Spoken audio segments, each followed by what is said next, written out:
Welcome to the programme. He was the Taliban's top commander on the ground, the man who masterminded attacks on foreign forces in southern Afghanistan. And NATO has now confirmed that Mullah Dadullah was killed during a military operation on Saturday. His body has been put on display in Kandahar. Al-Jazeera is the only international television network with a correspondent at the scene, and James Bays sent this report. This, the Afghan government say, is the body of Mullah Dadullah, the Taliban's chief commander in southern Afghanistan.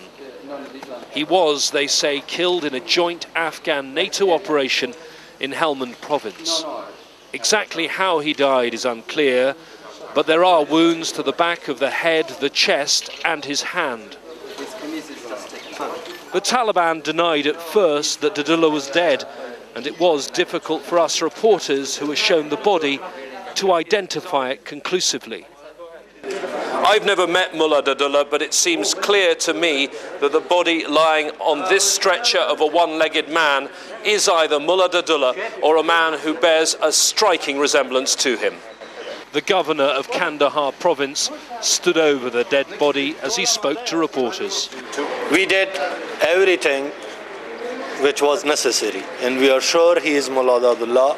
I told you this operation was based on very good information, and he is the killer which he killed a lot of Afghan, and he cut the head of a lot of Afghan, Ajmal Naqshbandi, and our police soldiers in Garamsel, and many other innocent Muslim Afghan people which he cut the head of them, and he put him in the chest. Al Jazeera has learnt that the body will now be flown to Kabul, where further steps will be taken to confirm conclusively that it is that of the Taliban leader. James Bays, Al Jazeera, Kandahar. A short time ago, I spoke to James in Kandahar and I asked him about the identification process.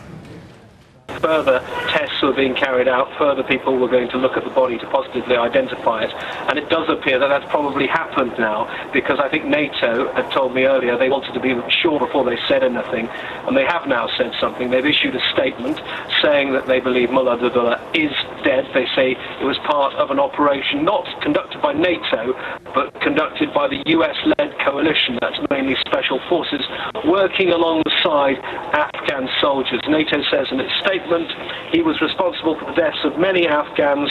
Mullah Dadullah will most certainly be replaced in time, but the insurgency has received a serious blow. That's a statement from NATO issued in the last hour. They say, James, a serious blow, but how much of a difference, if any, will this make to the Taliban's military strength?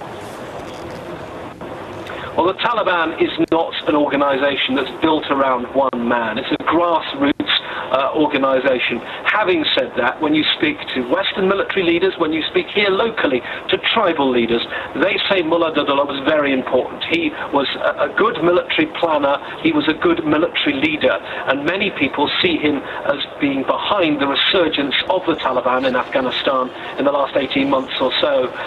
NATO for a long time has been talking about trying to separate the top tier of the Taliban, what they call Tier 1, from the lower level Taliban, the volunteer soldiers as they describe them.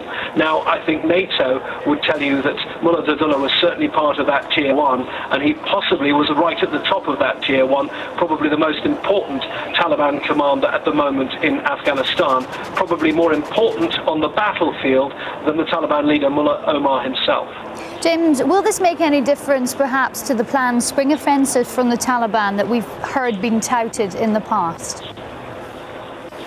Well, I think certainly the fighting is underway. We still hear of fresh clashes again today. Those clashes will continue. The fighting has been pretty intense, particularly in Helmand province, where NATO has for over 2 months now been carrying out its Operation Achilles. The plan of that Operation Achilles was to remove Taliban strongholds in northern Helmand. Now, I can tell you there are large parts of Helmand province that are still under Taliban control, and at least 2 districts of northern Helmand are completely, totally under the control of the Taliban. So the Taliban's still there in some considerable strength. Even though Mullah Dadullah is dead, I don't think the Taliban are dead by any stretch of the imagination. James Bays in Kandahar for that update. Thank you. And Dadullah's death comes almost 6 years now after US-led forces overthrew the Taliban regime in Afghanistan. The nation of 30 million people is currently at the crossroads. Civilian deaths are on the rise, and despite the death of its military commander, the Taliban appears to be invigorated. As the battle for Afghanistan rages, we're live in Kabul all this week with special coverage, including exclusive reports, guests and analysis. That's Afghanistan, the toughest battle. An Al Jazeera special starting on Monday. Another massive bomb has exploded in the Kurdish north of Iraq, killing at least 50 people and wounding up to 100 others.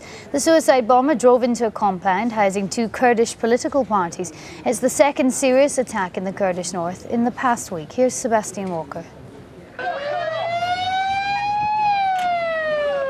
Another bomb attack shatters the relative peace of Kurdish northern Iraq. As the injured are rushed to hospital, relatives gather outside amid chaotic scenes. For some, the wait will be in vain. Police say it was a suicide truck bombing. The target was a Kurdish government building in a town called Makhmour. This area of Iraq isn't used to bomb explosions. Kurdish militiamen control security here with an iron fist. But a similar attack last week in the Kurdish capital of Erbil set alarm bells ringing. And this latest blast is a clear sign that no part of the country is safe from violence. Least of all the capital Baghdad, where a car bomb in a popular market added to the daily civilian death toll. Yet more victims of violence engulfing Iraq from north to south. Sebastian Walker, Al Jazeera. Elsewhere in Iraq, an Al-Qaeda-led group claims that it captured and is holding several US soldiers. 3 went missing after their patrol was ambushed on Saturday.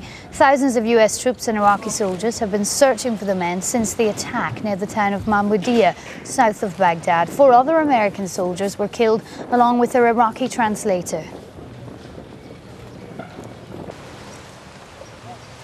The Iraqi foreign minister has welcomed an agreement by the US and Iran to finally sit down for talks on the country's security.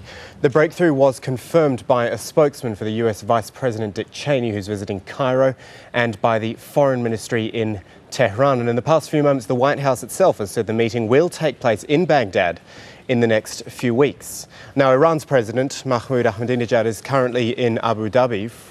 And we're hoping to go to Hashim Al-Bara, who is live there. I think he might be able to hear us. Hashim, can you hear me? It's Kamal here. Yes, I can hear you. Fantastic, yeah. Hashim, good to hear you. This is Mahmoud Ahmadinejad's first visit to the region, of course. How will he be received, especially in light of Dick Cheney's anti-Iran rhetoric?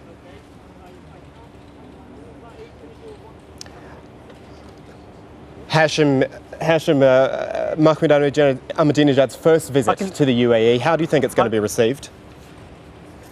Well, a big event here in the UAE. We know that this is the first time that an Iranian president makes a visit to the UAE. And there's a swell of optimism that while we cannot expect a breakthrough over the issue of the 3 islands, but at least Ahmadinejad, when he met with President Sheikh Khalifa bin Zayed a few hours ago, and later in the evening he's scheduled to meet with senior UAE officials, will definitely have to discuss that issue, the issue of the 3 islands, Abu Musa and Greater and Lesser Tombs. And this is, for the people here in the UAE, a major development, because for the last 3 decades they have been asking the Iranians for any form of negotiations with regard to the future of the 3 islands, be it in the United Nations through a middleman or an international organization. And the answer of the Iranian has been all the time no, because the 3 islands are part of the